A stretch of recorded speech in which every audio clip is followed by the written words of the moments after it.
코로나 상황 좀 점검이 필요한데요. 확진자가 계속 늘고 있습니다. 어젯밤 9시까지 신규 확진자가 2,976명이었습니다. 이틀 연속 3,000명 선을 넘을 것으로 보이고요. 더 문제는 위중증 환자 수죠. 단계적 일상 회복을 시작한 지 3주 만에 500명 선을 넘어섰습니다. 그래서 정부가 백신 추가 접종 간격을 대폭 축소하기로 했는데요. 이 내용 좀 자세히 알아보겠습니다. 중앙방역대책본부 백영택 상황총괄단장 연결하겠습니다. 나와 계시죠? 네, 안녕하세요. 네. 질병관리청의 백영택입니다. 네, 오랜만에 인사드리네요, 단장님. 네, 안녕하세요. 네, 자 백신 추가 접종 기간이 단축된다는데 좀 그 구체적인 내용 좀 설명 좀 부탁드릴게요. 네, 일단 60세 이상 분들하고 음, 요양병원이나 이런 감염 취약 시설에 계신 분들, 예, 그다음에 기저질환을 가지고 계신 분들은 음, 기본 접종하시고 난 다음에 4개월 이후에 추가 접종을 시행하실 수 있고요. 예, 그다음에 50대 연령층, 음. 그다음에 경찰이나 군인, 항공 승무원 같은 우선 접종 직업군은 기본 접종 완료 후에 5개월 이후에 추가 접종을 시행합니다. 네, 그리고 면역 저하자하고 얀센 백신 접종하신 분은 현재에도 기본 접종 완료 후 2개월 이후에 추가 접종을 실시하시는데 그 부분들은 그대로 유지가 됩니다. 네, 50대 같은 경우는 어떻게 됩니까? 50대 같은 경우에는 지금 이제 기본 접종 하고 난 다음에 완료 후에 5개월 이후면 추가 접종을 이제 할 수가 있습니다. 5개월 후에. 네. 그러면 50대 이하 연령층은 어떻게 되는 거예요? 아직 이건 검토를 안 하고 있는 겁니까? 50대 이하 연령층에 대해서는 아직 결정은 안 했거든요. 그래서 이 부분들은 이제 조금 전문가들하고 그다음에 추가적인 그런 그 연구 같은 것들을 가지고 해야 되겠지만 네. 많은 전문가들은 그런 얘기들을 하시더라고요. 결국은 이 50대 이하에도 결국은 전체적으로 추가 접종을 할 필요가 있지 않느냐라는 말씀들을 많이 주셔서 네. 그 부분들은 조금 국제적인 동향이나 전문가들의 의견을 좀 더 모아가지고 다시 발표를 드려야 될 것 같고. 네, 아직까지는 그러면 50대까지로 놓고 본다면 백신 물량은 충분히 확보가 되어 있는 건 맞는 거죠, 그러면? 네, 그렇습니다. 저희가 이제 백신 물량은 이제 충분히 확보가 되었기 때문에 예. 그래서 이 부분들 기간을 단축을 한 겁니다. 아무래도 그러면 추가 접종을 실시하는 이유는 돌파 감염 사례가 늘고 있기 때문 이렇게 봐야 되는 겁니까? 네, 그렇습니다. 최근에 이제 그 돌파 감염 사례들이 많이 늘어나고 그다음에 그 요양병원 요양시설 이런 곳 쪽에서 그 환자들 그다음에 위중증 환자들 이런 분들이 많이 나타나고 있어서 그런 것들을 예방하기 위해서는 이제 추가 접종이 필요하다라고 국제적으로도 그렇고 전문가들도 말씀하셔서 그렇게 하는 겁니다. 그럼 단장님 한번 좀 그 비교를 좀 해주세요. 미접종자에서 확진자가 많이 나오고 있는 겁니까? 아니면 돌파 감염 사례가 많아지고 있는 겁니까? 사실은 이제 미접종자에서 훨씬 많이 나오고 있는 거고요. 그다음에 우리 전체 인구 중에서 지금 거의 78%, 78.4% 정도가 이제 접종 완료를 하셨거든요.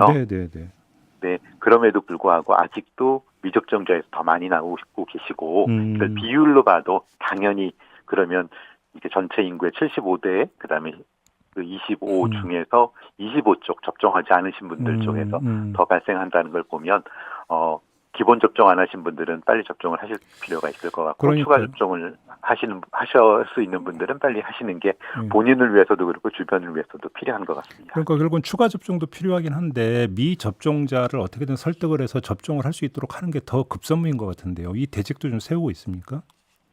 저희가 이제 그 미접종 하신 분들 같은 경우 예전에는 왜 본인 순서를 예약을 해서 한참 기다렸다가 맞으시도록 되어 있는데 그런 부분들도 지금은 이제 본인이 당일이나 이제 요양 의료기관들이 이제 개설하고 있을 때 가셔서 이제 바로바로 맞으실 수 있도록 하고 그다음에 한동안은 저희가 이제 그 국내에 있는 외국인들이나 이렇게 접종 잘 안 하시는 분들이 계셨는데 그래서 그런 외국인들 이런 분들은 찾아가는 접종을 한다거나 이런 것들도 하고요.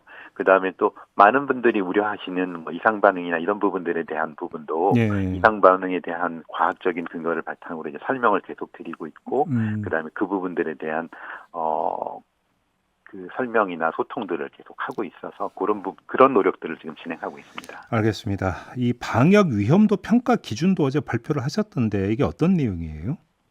예, 저희가 이제 그 동안에는 왜 코로나 얘기하면 매일 오늘 확진자가 몇 명입니다. 이런 얘기들부터 시작을 하셨는데 사실은 위험도 평가를 하기 위해서 이제 가장 중요한 게 아마 저희가 이제 크게 세 가지 카테고리로 나누어서 의료 방역의 대응 지표 이게 한 5가지 정도를 정해서 그 안에는 중환자실 병상 가동률이나 예. 그다음에 의료 대응 역량 대비 발생 비율 뭐 이런 것들 5가지를 여기 의료 방역 대응 예. 지표에 넣고요. 그다음에 두 번째는 코로나19 발생 지표 그래서 주간 신규 위중증 환자 수나 60대 이상 확진자가 얼마나 되는지 하는 거를 예. 8가지를 요 두 번째 그룹에 넣고요. 그다음에 세 번째는 예방 접종 지표 그래서 60세 이상이나 고위험군이 추가 접종을 얼마나 하셨는지, 예. 백신의 효과는 어떤지 이런 것들을 해서 이렇게 크게 보시면 세 가지 그룹, 의료 방역 대응 지표, 코로나19 발생 지표, 예방 접종 지표 세 가지 그룹에 18개 지표를 모니터링해서 종합적으로 판단을 하고 있습니다. 그러면 이 지표를 종합 판단을 해서 일상 회복 단계 조정이나 비상황 조치 시행 여부를 결정하게 된다. 이렇게 이해를 하면 되는 건가요? 네, 그렇습니다. 알겠습니다. 정은경 질병관리청장이 일상 회복 2단계 전환이 어려울 수도 있다. 이렇게 언급한 바가 있는데요. 지금 정확한 판단이 어떤 이 추세라면 진짜로 어렵다고 보고 계시는 거예요? 사실은 이게 어느 지표 하나가 어떻게 되면 이게 뭐 어떻게 됩니다라고 단정적으로 말하는 건 굉장히 어렵고 아까 예.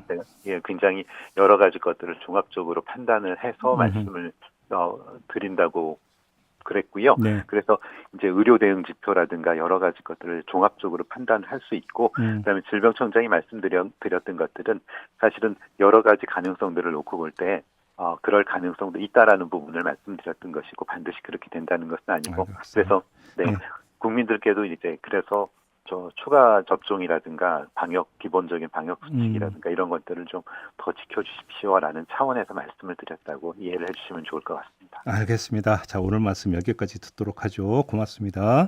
네, 감사합니다. 네, 지금까지 중앙방역대책본부 백영택 상황총괄단장이었습니다.